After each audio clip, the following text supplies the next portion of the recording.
ರಾಜ್ಯದಲ್ಲಿ ಗೃಹ ಇಲಾಖೆಯ ಕಾರ್ಯವೈಖರಿಯ ಬಗ್ಗೆ ವಿಪಕ್ಷಗಳು ಟೀಕೆಯನ್ನು ಮಾಡ್ತಾನೆ ಇದ್ದಾವೆ. ಈ ಮಧ್ಯೆ ಪೊಲೀಸ್ ಇಲಾಖೆಯಲ್ಲಿ ಆಗ್ತಾ ಇರುವಂತ ಬೆಳವಣಿಗೆಗಳು ಕೂಡ ಅದಕ್ಕೆ ಪೂರಕ ಅನ್ನುವ ರೀತಿಯಲ್ಲಿದೆ. ರಾಷ್ಟ್ರ ಮಟ್ಟದಲ್ಲೇ ರಾಜ್ಯದ ಮರ್ಯಾದೆ ಹರಾಜು ಹಾಕ್ತಾ ಇದೆ ರಾಜ್ಯದ ಪೊಲೀಸ್ ಇಲಾಖೆ. ರಾಜ್ಯ ಪೊಲೀಸರ ಬಂಡವಾಳ ತೆರೆದಿಟ್ಟಿದ್ದಾರೆ ಮುಖ್ಯಮಂತ್ರಿ ಸಿದ್ದರಾಮಯ್ಯ. ಬರೋಬ್ಬರಿ 88 ಪ್ರಕರಣಗಳಲ್ಲಿ ಪೊಲೀಸರೇ ಭಾಗಿ ಎಂದಿದ್ರು ಸಿದ್ದರಾಮಯ್ಯ. ಕಾನೂನು ಸುವ್ಯವಸ್ಥೆ ಕಾಪಾಡಬೇಕಿದ್ದಂತ ಪೊಲೀಸರೇ ಕ್ರೈಮ್ ಅಲ್ಲಿ ಭಾಗಿಯಾಗ್ತಾ ಇದ್ದಾರೆ. ಸಾಲು ಸಾಲು ಕ್ರೈಮ್ಗಳು, ಭ್ರಷ್ಟಾಚಾರ ಕೇಸು, ಅಕ್ರಮದ ಕೇಸುಗಳು, ಅದಕ್ಷತೆಯ ಕೇಸುಗಳು, ಇದೆಲ್ಲವೂ ಕೂಡ ರಾಜ್ಯದ ಪೊಲೀಸ್ ಇಲಾಖೆಯ ಕಾರ್ಯವೈಖರಿಗೆ ಕೈಗನ್ನಡಿ ಹಿಡಿತಾ ಇದೆ. ಡಿಜಿಪಿ ರಾಮಚಂದ್ರ ರಾವ್ ಚಕ್ಕಂದದ ಕೇಸ್ ಏನಿದೆ ಅದಿರಬಹುದು, ರಾಷ್ಟ್ರ ಮಟ್ಟದಲ್ಲಿ ಮುಜುಗರ ಸೃಷ್ಟಿಸಿದೆ. ಮಹಾರಾಷ್ಟ್ರದ ಪೊಲೀಸರು ಬಂದು ಬೆಂಗಳೂರಲ್ಲಿ ಕಾರ್ಯಾಚರಣೆ ಮಾಡಿ ಡ್ರಗ್ ಮಾಫಿಯಾವನ್ನು ಮಟ್ಟ ಹಾಕ್ತಾರೆ ಅಥವಾ ಡ್ರಗ್ ಮಾಫಿಯಾವನ್ನು ಭೇದಿಸ್ತಾರೆ. ಮಹಾರಾಷ್ಟ್ರದ ಪೊಲೀಸರು ಕರ್ನಾಟಕದಲ್ಲಿ ಕಾರ್ಯಾಚರಣೆ ಮಾಡ್ತಾರೆ. ಕರ್ನಾಟಕದ ಪೊಲೀಸರಿಗೆ ಗೊತ್ತೇ ಇರಲ್ಲ. ಇನ್ನು ಕರ್ನಾಟಕದ ಪೊಲೀಸ್ ಸಿಬ್ಬಂದಿ ಕೆಲವರು ಕ್ರೈಮ್ಗಳಲ್ಲಿ ಭಾಗಿಯಾಗಿದ್ದಾರೆ. 88 ಅಂತ ಸಿಎಂ ಲೆಕ್ಕ ಕೊಡ್ತಾರೆ. ಏನಾಗ್ತಿದೆ ಪೊಲೀಸ್ ಇಲಾಖೆಯಲ್ಲಿ? ಹಂಗಿದ್ರೆ ಪೊಲೀಸ್ ಇಲಾಖೆ ಇಷ್ಟು ಕೆಟ್ಟು ಹೋಗೋದಕ್ಕೆ ಯಾರ ಕಾರಣ, ಏನ್ ಕಾರಣ? ಎಲ್ಲಾ ಪ್ರಶ್ನೆಗಳು ಕೂಡ ಈಗ ರೈಸ್ ಆಗ್ತಾ ಇರೋದು. ನಿಜವಾಗಿಯೂ ಕೂಡ ಪೊಲೀಸ್ ಇಲಾಖೆ ಸರಿದಾರಿಯಲ್ಲಿ ಸಾಕ್ತಿದೆಯಾ? ಸಾಲು ಸಾಲು ಕೇಸುಗಳನ್ನು ನೋಡ್ತಾ ಇದ್ರೆ ಸಂಪೂರ್ಣವಾಗಿ ಹದಗೆಟ್ಟಿದೆ ವ್ಯವಸ್ಥೆ ಅಂತ ಅನ್ಸತ್ತೆ. ಅದಕ್ಕೆ ಸಂಬಂಧಿಸಿದಂತ ಅಂಕಿಅಂಶಗಳಿದಾವೆ.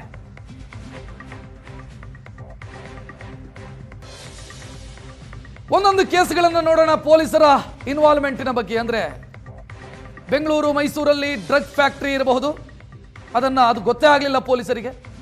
ಸಿದ್ದಾಪುರದಲ್ಲಿ, ಬೆಂಗಳೂರಿನ ಸಿದ್ದಾಪುರದಲ್ಲಿ ರಾಬರಿ ಕೇಸ್ ಏನಾಯಿತು, ಅದರಲ್ಲಿ ಕಾನ್ಸ್ಟೇಬಲ್ ಒಬ್ಬರು ಭಾಗಿ. ಗೋವಿಂದಪುರ ಸ್ಟೇಷನ್ನ ಕಾನ್ಸ್ಟೇಬಲ್ ಅಣ್ಣಪ್ಪ ನಾಯ್ಕ್ ಆ ರಾಬರಿ ಕೇಸಲ್ಲಿ ಭಾಗಿಯಾಗಿದ್ರು. ರಾಜ್ಯದ ಪೊಲೀಸ್ ಇಲಾಖೆಯ ಮರ್ಯಾದೆ ತೆಗೆದಿದ್ರು ಪೊಲೀಸ್ ಕಾನ್ಸ್ಟೇಬಲ್. ಪೊಲೀಸರೇ ಇನ್ವಾಲ್ವ್ ಆಗಿರುವಂತ ರಾಬರಿ ಅಂತ ಅದು ಜನಮಾನಸದಲ್ಲಿ ಚರ್ಚೆ ಆಯಿತು. ಪೊಲೀಸರೇ ಇನ್ವಾಲ್ವ್ ಆಗಿದ್ದಾರೆ ಅಂತ. ರಕ್ಷಣೆ ಕೊಡಬೇಕಾದಂತ ಪೊಲೀಸರು, ಕಾನೂನು ಸುವ್ಯವಸ್ಥೆ ಕಾಪಾಡಬೇಕಾದಂತ ಪೊಲೀಸರು ರಾಬರಿ ಕೇಸಲ್ಲಿ ಭಾಗಿಯಾಗಿರೋದು.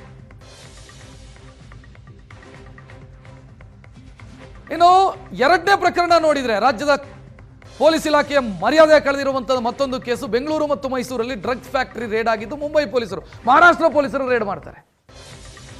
3 ಇನ್ಸ್ಪೆಕ್ಟರ್ಗಳನ್ನು ಸಸ್ಪೆಂಡ್ ಮಾಡಿದ್ರು. ಆನಂತರ ತೇಪೆ ಹಚ್ಚೋ ಕೆಲಸ ಪೊಲೀಸ್ ಕಮಿಷನರ್ ಮಾಡಿದ್ರು. ಇಲ್ಲೊಂದು ಡ್ರಗ್ ಫ್ಯಾಕ್ಟರಿಯೇ ಕಾರ್ಯಾಚರಿಸ್ತಾ ಇದ್ರು ಕೂಡ ಪೊಲೀಸರಿಗೆ ಗೊತ್ತೇ ಇರಲಿಲ್ಲ. ಗೊತ್ತಿರಲಿಲ್ಲವೋ ಮಾಮೂಲು ತಗೊಂಡು ಸುಮ್ಮನೆ ಇದ್ರೋ ಗೊತ್ತಿಲ್ಲ. ರಾಜ್ಯದ ಪೊಲೀಸ್ ವ್ಯವಸ್ಥೆಯ ಬಗ್ಗೆ ಪ್ರಶ್ನಾರ್ಥಕ ಚಿಹ್ನೆಗಳು. ಈ ರೀತಿ ಆಗೋದಕ್ಕೆ ಏನು ಕಾರಣ ಅಂತ. ತಮ್ಮ ಸ್ಟೇಷನ್ ಲಿಮಿಟ್ ಅಲ್ಲೊಂದು ಡ್ರಗ್ಸ್ ಫ್ಯಾಕ್ಟರಿಯೇ ಕಾರ್ಯಾಚರಿಸ್ತಾ ಇದೆ. ಅದು ಮಹಾರಾಷ್ಟ್ರದ ಪೊಲೀಸರಿಗೆ ಗೊತ್ತಾಗತ್ತೆ, ಬೆಂಗಳೂರಿನವರಿಗೆ ಗೊತ್ತಾಗಲ್ಲ ಅಂತಂದ್ರೆ ಏನು ಪೊಲೀಸರು ಬೀಟ್ ಮಾಡ್ತಾರೆ? ಅದರ ಜೊತೆ ಗುಪ್ತಚರ ಇಲಾಖೆ ಅಂತಿದೆ.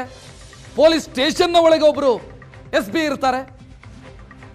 ಇದೆಲ್ಲವನ್ನೂ ಕೂಡ ಮಾಹಿತಿಯನ್ನು ಕಲೆ ಹಾಕೋದಕ್ಕೆ ಯಾವುದೂ ಗೊತ್ತಿಲ್ಲ.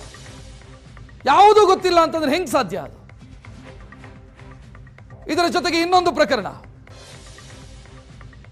ಡ್ರಗ್ ಪೆಡ್ಲರ್ಗಳಿಗೆ ಸಾಥ್ ಕೊಟ್ಟಿದ್ರು ಚಾಮರಾಜಪೇಟೆ ಇನ್ಸ್ಪೆಕ್ಟರ್.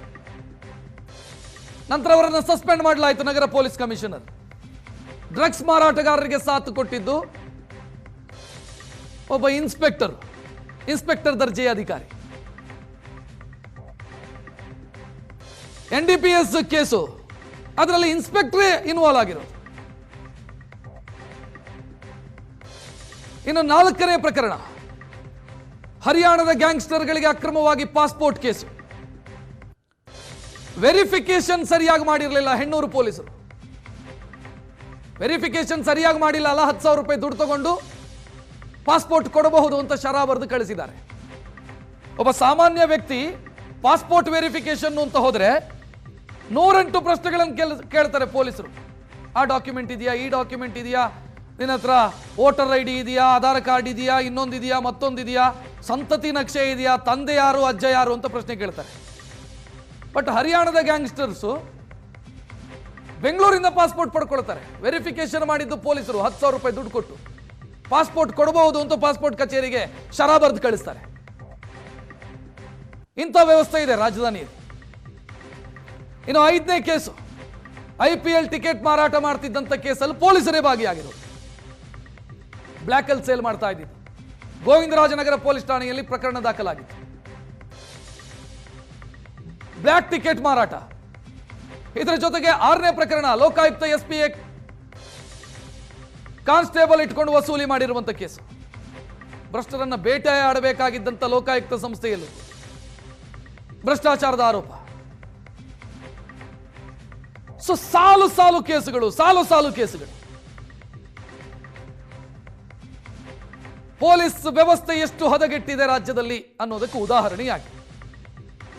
7ನೇದ್ದು ಚಿಕ್ಕಜಾಲ ಪೊಲೀಸರು ಲಂಚ ಪಡೆಯುವಾಗಲೇ ಟ್ರ್ಯಾಪ್ ಆಗಿದ್ದು. ಲೋಕಾಯುಕ್ತ ಅಧಿಕಾರಿಗಳ ಬಲೆಗೆ ಬಿದ್ದಿದ್ರು. PSI ಶಿವಣ್ಣ ರೆಡ್ ಹ್ಯಾಂಡ್ ಆಗಿ ಲಂಚ ಸ್ವೀಕರಿಸುವಾಗ ಸಿಕ್ಕಾಕೊಂಡಿದ್ದು ಲೋಕಾಯುಕ್ತ ರೇಡ್ ಮಾಡುವಾಗ. 8ನೇದ್ದು ಸಿಮಿಲಿಯರ್ ಕೇಸು. ಲಂಚ ಪಡೆಯುವಾಗ ಲೋಕಾಯುಕ್ತಕ್ಕೆ ಸಿಕ್ಕಿ ಬಿದ್ದಿದ್ರು ಮಲ್ಲೇಶ್ವರದ ACPಯನ್ನು ಬಂಧಿಸಿ ಜೈಲಿಗಟ್ಟಿದ್ರು ಲೋಕಾಯುಕ್ತ ಪೊಲೀಸರು.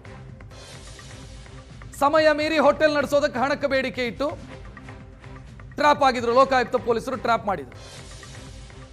9ನೇ ಕೇಸು ಬಂಡೇಪಾಳ್ಯ ಪೊಲೀಸರ ಮೇಲೆ ಭ್ರಷ್ಟಾಚಾರದ ಆರೋಪ.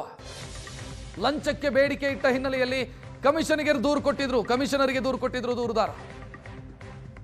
9 ಕೇಸು ನಾವು ಪರ್ಟಿಕ್ಯುಲರ್ ಆಗಿ ತೆಗೆದುಕೊಂಡಿರೋದು. ಜನರಲ್ ಕೇಸುಗಳು ಇನ್ನೂ ಅನೇಕ ಇದ್ದಾವೆ. ಭ್ರಷ್ಟಾಚಾರ ಮಿತಿ ಮೀರಿ ಹೋಗಿದೆ. ರಸ್ತೆಯಲ್ಲಿ ಕೊತ್ತಂಬರಿ ಸೊಪ್ಪು ಮಾರುವಂತ ಬಡಪಾಯಿ ಮಹಿಳೆಯರನ್ನೂ ಬಿಡ್ತಾ ಇಲ್ಲ. 10 ರೂಪಾಯಿ 20 ರೂಪಾಯಿಗೂ ಕೈ ಒಡುತ್ತಾರೆ. ಇಷ್ಟು ಹಾಳಾಗಿ ಹೋಗೋದಕ್ಕೆ ಏನ್ ಕಾರಣ? ಪೊಲೀಸ್ ಇಲಾಖೆ ಬಿಗಿ ಹಿಡಿತಾ ಇಲ್ವಾ? ಸಚಿವರಿಗೆ ಬಿಗಿ ಹಿಡಿತಾ ಇಲ್ವಾ? ಅಧಿಕಾರಿಗಳಿಗೆ ಬಿಗಿ ಹಿಡಿತಾ ಇಲ್ವಾ? ಅಥವಾ ಎಲ್ಲರೂ ಸೇರ್ಕೊಂಡು ಜಾತ್ರೆ ಮಾಡೋಣ ಅನ್ನುವಂಥ ಲೆಕ್ಕಾಚಾರನ? ಎಲ್ಲ ಪ್ರಶ್ನೆಗಳು ಜನಮಾನಸದಲ್ಲೂ ಉದ್ಭವ ಆಗ್ತಾ ಇದೆ. ಶಿಸ್ತಿನ ಇಲಾಖೆ ಅಂತ ಹೆಗ್ಗಳಿಕೆಯನ್ನು ಪಡೆದಿದ್ದಂಥ ಇಲಾಖೆ ಇವತ್ತು ಈ ಸ್ಥಿತಿಗೆ ಬಂದು ತಲುಪಿದೆ.